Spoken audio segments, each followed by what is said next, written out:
Ever since we were little kids, we all grabbed a garbage can lid and a stick and we thought we were swords and sword fighting, and some of us never outgrew it. We did this, and you see organizations all over the US that are like LARP and SCA and other medieval organizations that reenact parts of the Middle Ages.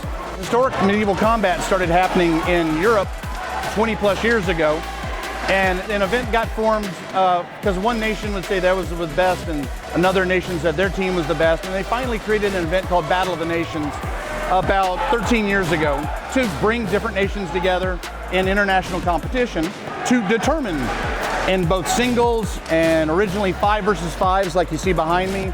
And originally we also had 21 versus 21 for larger mass battles. We've gone up to 30 versus 30 for regular events, and at a 10th annual Battle of the Nations event a couple years back, they did a 150 versus 150. The idea is to win the fight and put your opponent down, but you don't want to hurt anybody really. The weapons that we're using are largely made out of high-strength steel, usually something in the stainless category. They're blunted weapons, there's no sharp edge on them, but they're only about 2 to 3 millimeters thick, so the striking edge is about as wide as a number 2 pencil.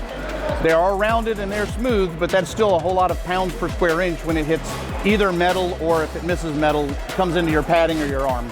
We have a large amount of requirements on how thick armor has to be and how many places have to be covered to stop silly injuries from occurring.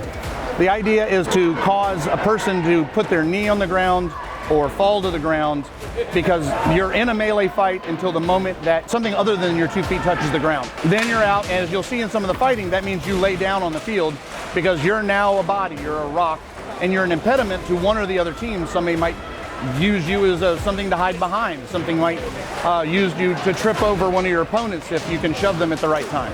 We just finished 2 rounds worth of female fighters that just finished. The women take the field and they do 5-on-5s just exactly the same as the guys.